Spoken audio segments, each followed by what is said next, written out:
E aí, galera? Sejam todos bem-vindos ao meu canal. Embora a anatomia não seja avaliada nos procedimentos de análises clínicas, ela é fundamental para compreender a estrutura e a função dos órgãos e tecidos do corpo humano, permitindo uma melhor interpretação dos resultados dos exames laboratoriais e diagnósticos clínicos. Você sabe como é formado o sistema nervoso? Não? Então veja esse vídeo até o final, inscrevam-se no canal, deixem um like e ativem o sininho para mais notificações. Façam seus comentários, isso é fundamental para o crescimento e melhoria do conteúdo. Agora, sem mais enrolação, vamos servir esse vídeo.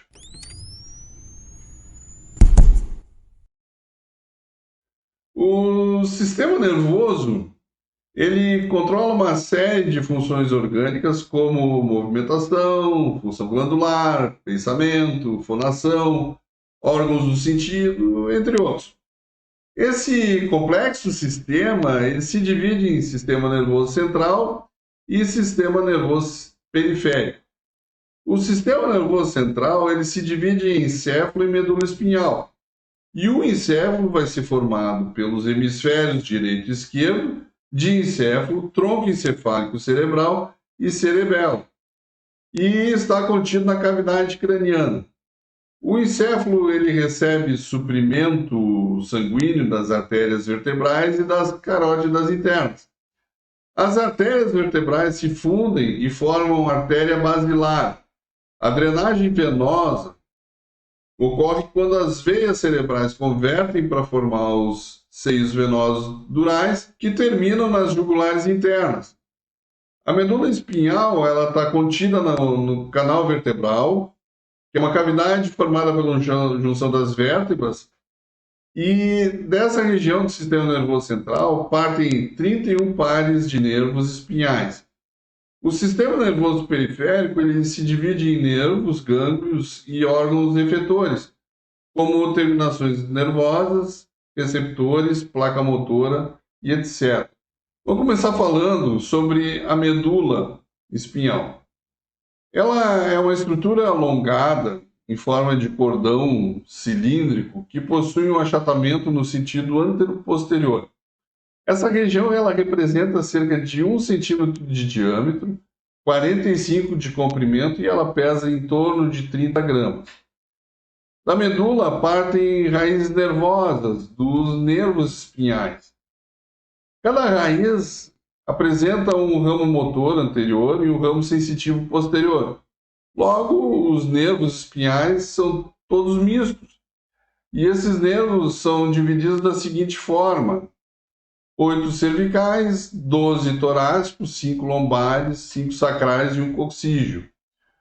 O formato cilíndrico dessa região não é uniforme, pois ele apresenta duas dilatações que vão ser chamadas de intumescência cervical e lombar. A importância clínica dessas dilatações se dá pelo fato de que nessas regiões surgem plexos nervosos que vão aos membros superiores e inferiores, respectivamente. A porção final da medula se afunila quando dá origem então ao cone medular. Do ápice desse cone desce um filamento terminal que se dirige ao cóccix, e a junção de várias raízes nervosas que vão em direção à região pélvica e os membros inferiores, que lembram uma cauda de cavalo. Por isso ela é denominada de cauda equina. Um corte transversal na medula espinhal, formando uma fina fatia, revela a deposição de substância branca, que fica na periferia, e da substância cinzenta, que é central.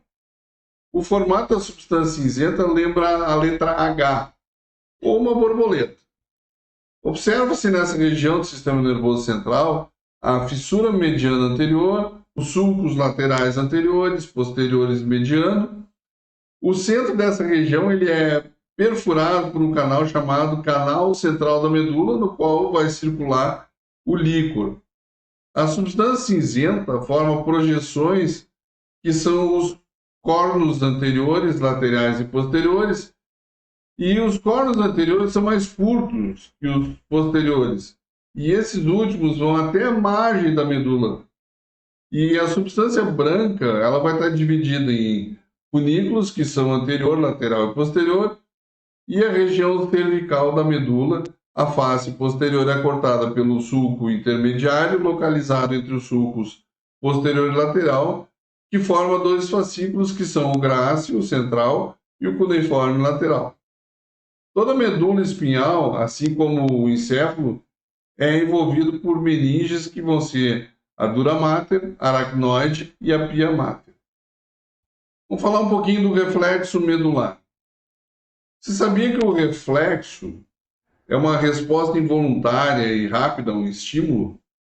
O que isso quer dizer? Significa que o estímulo aferente passa pela raiz dorsal da medula, atingindo o neurônio de associação, medula ou córtex, e mesmo antes de que o cérebro tome consciência, já vai ocorrer a ação do efetor.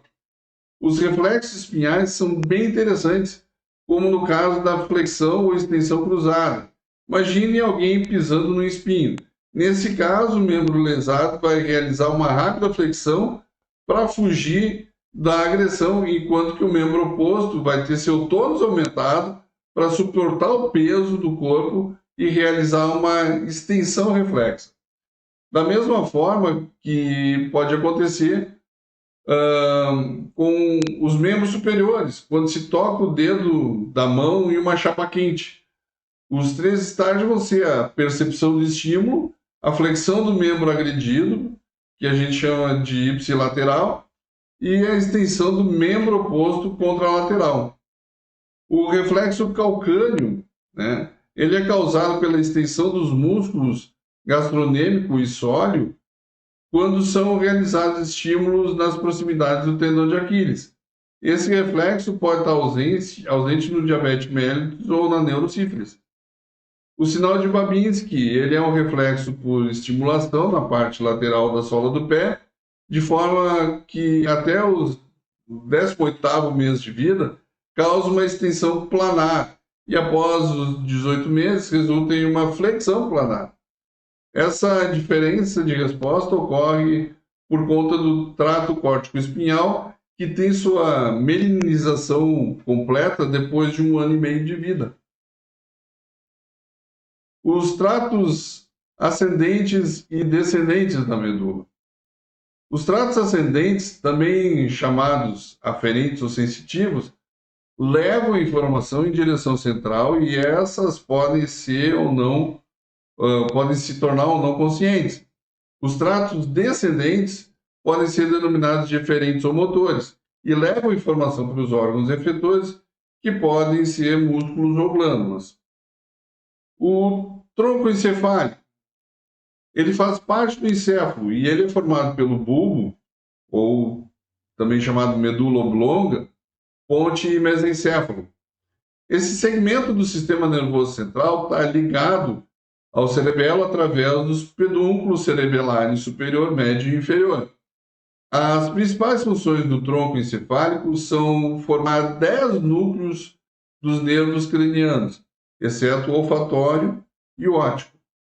O controle também das atividades viscerais e glandulares e comportamentais, e o controle das atividades musculares da cabeça e pescoço e ligar-se ao cerebelo. A medula oblonga, então, ou bulbo, né? Essa região do tronco cerebral se limita superiormente com a ponte e caudalmente com a medula espinhal e possui duas faces que são anterior ou ventral e posterior ou dorsal. As funções do bulbo são o controle da respiração e a frequência cardíaca. Também passagem dos tratos ascendentes e descendentes, o controle do vômito, tosse e espirro. A ponte, ela tem como principal função transmitir impulsos nervosos vindos da medula e do bulbo para o córtex cerebral. O mesencéfalo. As funções do mesencéfalo são sediar os núcleos rubro e a substância negra e ser o centro de reflexos visuais e auditivos. E o cerebelo. Ele é um órgão que faz parte do encéfalo e seu significado é pequeno cérebro. O cerebelo ele fica alojado na fossa cerebelar do osso occipital e se situa posterior ao bulbo e à ponte, e constitui parte do teto do quarto ventrículo. Essa região é separada dos hemisférios pela tenda do cerebelo, que é uma prega da dura mater. Ele apresenta um formato oval, com uma constituição central denominada vermes. O cerebelo possui dois hemisférios, que são direito e esquerdo, e se conecta ao tronco encefálico através de três projeções que são os pedúnculos cerebelares superiores, médios e inferiores. Sua superfície externa tem aspecto estriado e é formado por vários sulcos, denominados folhas do cerebelo. Entre os sulcos existem alguns mais pronunciados, que são chamados fissuras, as quais se formam os lobos. As funções do cerebelo estão relacionadas ao equilíbrio corporal, à coordenação de movimentos precisos e à inibição de músculos agonistas, com estímulo aos músculos antagonistas, e com isso limitando a amplitude dos movimentos articulares. Diencéfalo é a região que se localiza na parte central do cérebro, com estruturas simétricas em ambos os lados, margeando o terceiro ventrículo. O terceiro ventrículo é a cavidade do diencéfalo que tem o formato de uma fenda estreita no centro do cérebro e se comunica com os ventrículos laterais através de canais interventriculares de Monro. O diencéfalo se divide nas seguintes regiões: tálamo, hipotálamo, epitálamo e subtálamo. Vamos ver o tálamo. Ele consiste em duas massas ovais de substância cinzenta que ocupam em torno de 80% do diencéfalo. O tálamo tem como função de retransmitir impulsos nervosos das regiões mais periféricas em direção ao córtex cerebral e de outras regiões subcorticais, como a região da integração das funções visceral e somática. O hipotálamo ele se situa abaixo do tálamo, na parede anterior do terceiro ventrículo, e ele se encontra separado do tálamo pelo sulco hipotalâmico, sendo uma área muito pequena, com apenas 4 gramas e um cérebro em torno de 1,2 kg. Essa região do diencéfalo faz conexões com o sistema límbico, a área pré-frontal, vísceras, hipófise e áreas sensoriais. As principais regiões visíveis no hipotálamo são os corpos mamilares, o infundíbulo, o túber cinéreo, o trato óptico e o quiasma óptico. O hipotálamo ele apresenta uma série de funções fisiológicas, atuando no sistema endócrino em conjunto com a hipófise, regulando a temperatura corporal e na regulação também da fome, da sede, do comportamento sexual e emocional e regulação do sono. O epitálamo é uma região do diencéfalo e é formado pelos núcleos abenulares e pela glândula pineal. O epitálamo se localiza abaixo da comissura anterior do terceiro ventrículo e ele tem uma projeção piriforme. A pineal ou epífise é a estrutura mais evidente dessa região. Essa glândula tem uns 8 milímetros de comprimento e apresenta dois tipos de células, que são os pinealócitos e as células da glia.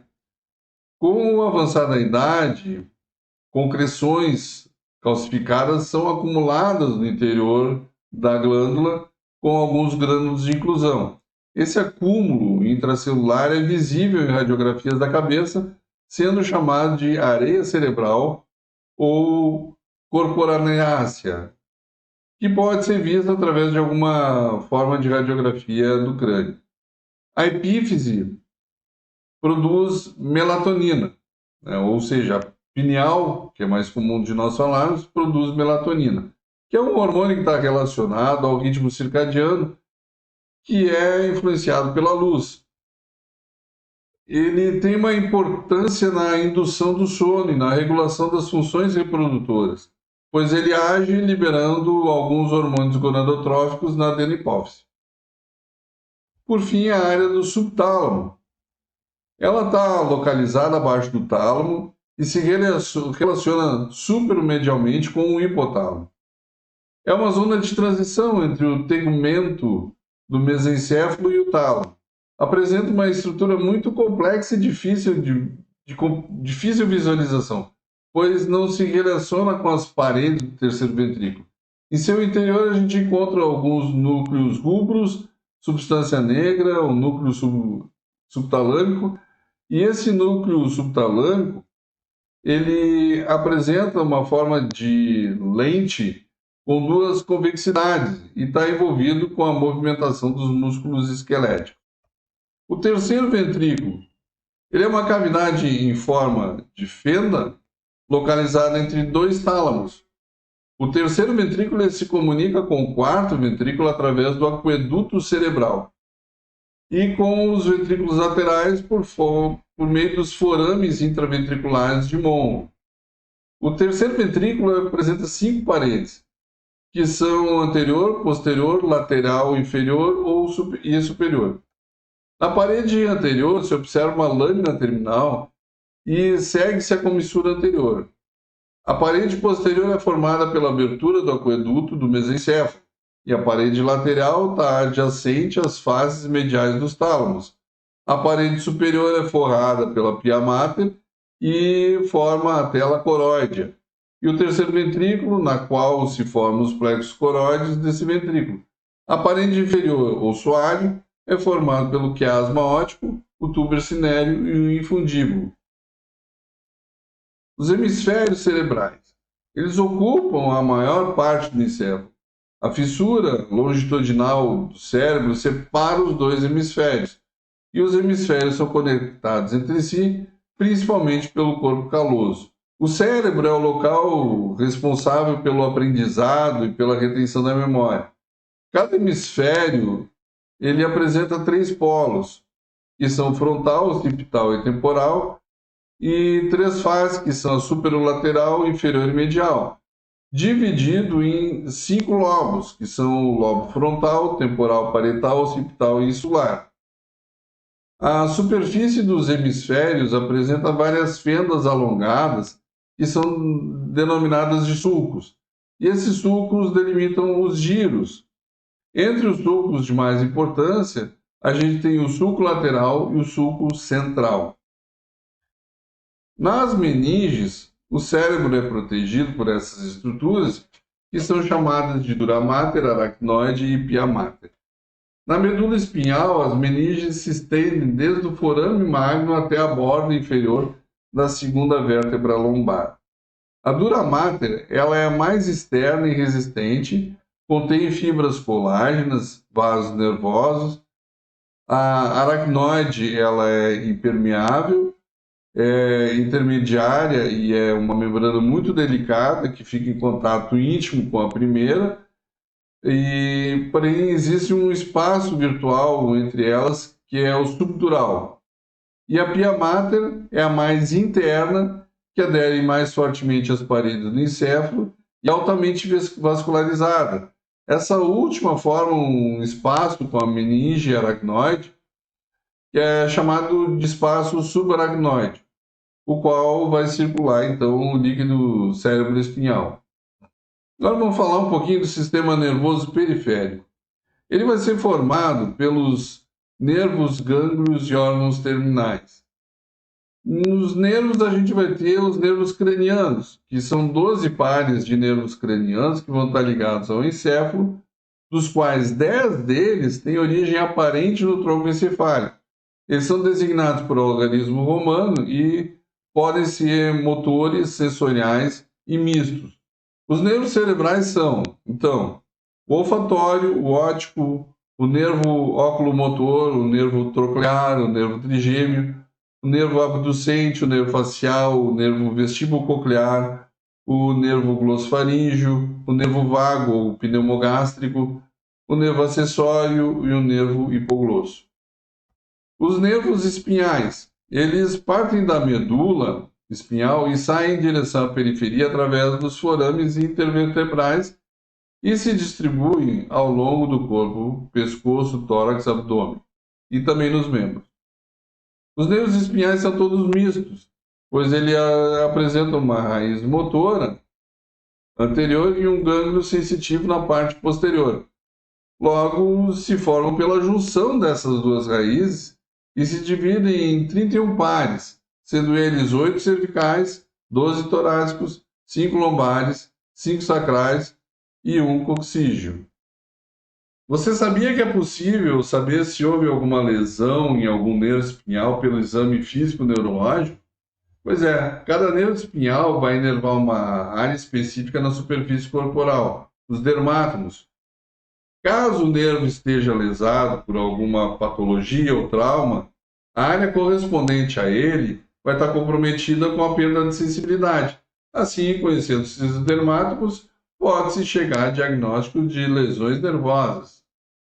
O plexo cervical ele é formado por nervos ventrais dos 4 primeiros nervos cervicais.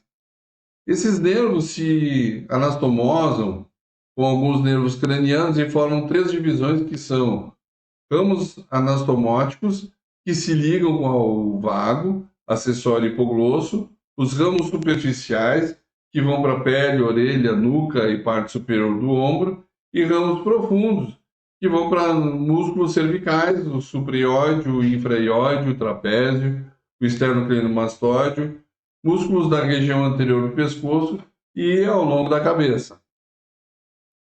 O plexo braquial, ele se destina aos membros superiores e é formado pelo 5º, 6º, 7º e 8º nervos cervicais e pelo 1º torácico. Esse plexo parte da intumescência braquial da medula espinhal e seus ramos vão se dividindo e se ligando entre si, até formar nervos terminais que são o nervo radial, o nervo ulnar, o nervo mediano e o nervo músculo cutâneo. O plexo lombosacral. Esse plexo faz parte da divisão ventral e começa na intumescência lombar da medula espinhal, formada por nervos lombares, sacrais e coxígeos, e vai inervar os membros inferiores. Para estudo de praxe, a gente divide em plexo lombar e plexo sacral. O plexo lombar ele é formado por 4 primeiros nervos lombares e com anastomose do 12º nervo torácico. Esses nervos se ramificam e se anastomosam entre si até a formação do nervo femoral na região anterior da coxa. E o plexo sacral, ele é formado pelo 4º e 5º nervos lombares e pelo 1º, 2º e 3º nervos sacrais, e se destina à parte lateral e dorsal da pelve. Os nervos se ramificam e se anastomosam entre si, formando os nervos do quadrado do fêmur e gêmeo inferior, e para o obturatório interno e gêmeo superior, para o piriforme, glúteo superior, glúteo inferior, cutâneos, isquiático e pudendo. O plexo cardíaco. Esse plexo está situado na base do coração, nas proximidades do arco da aorta, e tem a função de controle das atividades cardíacas. Além dos nervos espinhais da divisão cervical simpática, o coração ele conta com a estimulação parasimpática pelo nervo vago.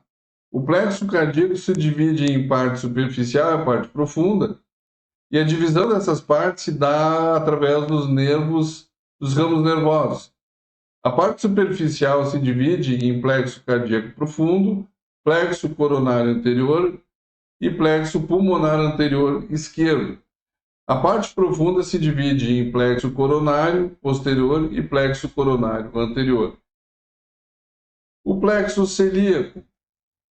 Ele se localiza em nível da parte superior da primeira vértebra lombar e vai inervar órgãos do abdômen.